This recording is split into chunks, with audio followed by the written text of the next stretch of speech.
So I want to end by just saying one more thank you and issuing one more plea to you all, that you stay engaged, that you recognize that this is our time. This is when we're going to get it done. And we're going to get it done with great candidates, like the ones that you heard here today. We're going to get it done with the work that you all are willing to do, with the block walking and the cards that you're mailing, and all of the heart and soul that you are putting into changing America and changing the state of Texas. So let's work hard together. It's not enough for you to just elect me and elect Nathan and elect those folks to the House. We need 9 more in the House. And our Republican friends are doing everything they can to accommodate getting that to happen. So, do we have time for a couple of questions? If you want, well, I'll take a few questions and see if I can answer them, and we'll be done. Yes, ma'am. As a retired university professor, can I make an appeal for science and mathematics to be absolutely core in every single school curriculum? You cannot opt out of it. It is part of how you make progress. And I don't see that in any of the legislation that's coming forth in the state of Texas.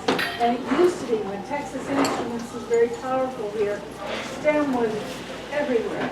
And it's not now. In Texas, we lose out financially and intellectually, unless we go back to those 2 rudimentary skills. It has to be in every child's mind.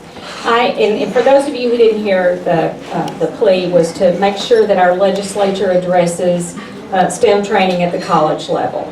And I'm excited to tell you that I have a 2 o'clock appointment tomorrow to talk to Vice President Biden's higher education analyst to talk about higher education in Texas, to talk about higher education in our nation.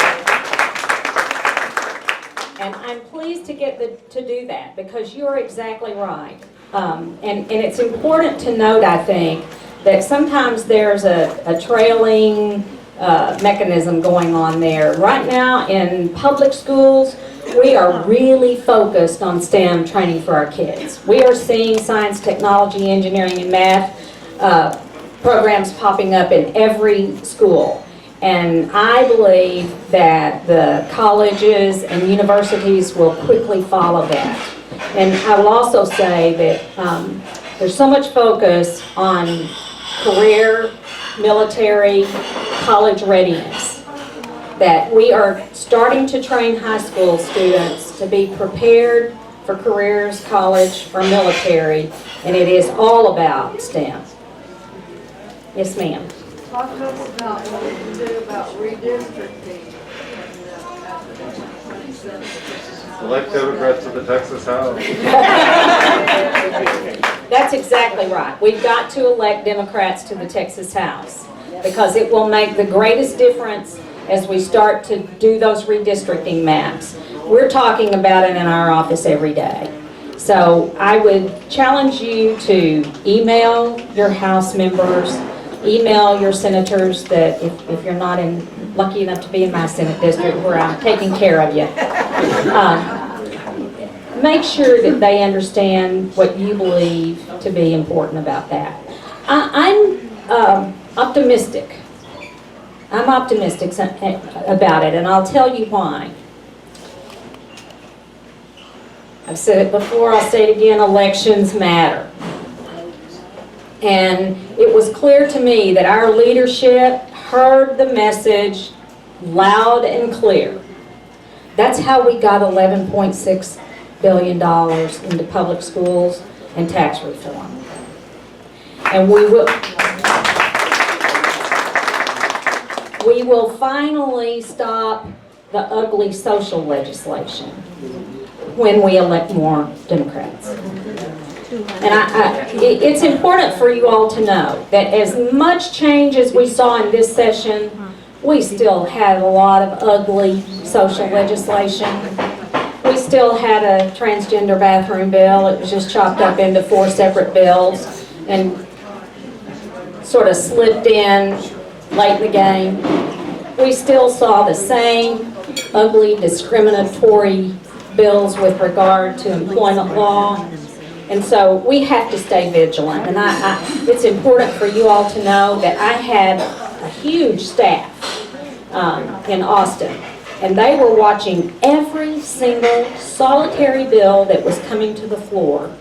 And we were making even last-minute decisions about things because of the things that were getting slipped into those bills at the last minute.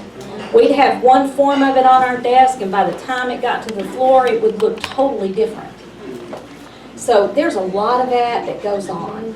And I would be remiss if I didn't say that I am eternally grateful to the best crew in the Texas Capitol who worked tirelessly. I mean, we worked every day from 8 o'clock until some days midnight. And they were there with me one for one every single day. And never a fuss. Mark? What was your impression of Speaker Bonner, and do you think he'll survive this Empower Texan? You know, it's anybody's guess, but that's a really damning audio tape I have heard. I haven't heard it myself, but I have heard secondhand. I've heard from a person who heard it, that it's crude, rude, mean, spiteful, and vile. And there is a quid pro quo in there, I guess depending on your perspective. So I'm going to say, at the very least, I don't believe he'll be speaker in the next session. And let's pray that it's a Democrat. I'll take one more question right in the back next to Mark.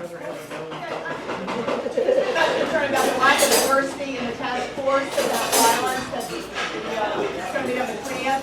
I'll be glad to send my Southern Poverty Law Center credentials and all of their reports. How do we get some information to Abbott that says, you know, there's really a white nationalist problem in Texas? I totally agree with you. My Deputy Chief of Staff sent me the list yesterday, and I looked at it and I said, I see one Democrat on this list. And there are diversity issues of all kinds with regard to that list. And what I believe about that's going to come back to haunt leadership. I think without a doubt. And sometimes you just have to let people hang themselves.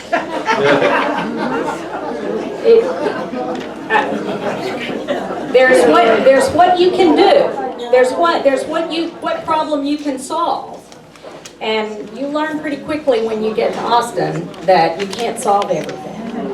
And so what we did was try to tackle the things that we knew we could tackle head on and do the most productive work.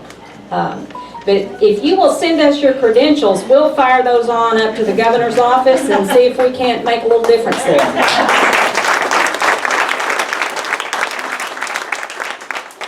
Thank you all for being such an engaging audience. Thank you for inviting me back over and over and over again, and I hope that we will see each other often between now and the 2020 elections. Yes.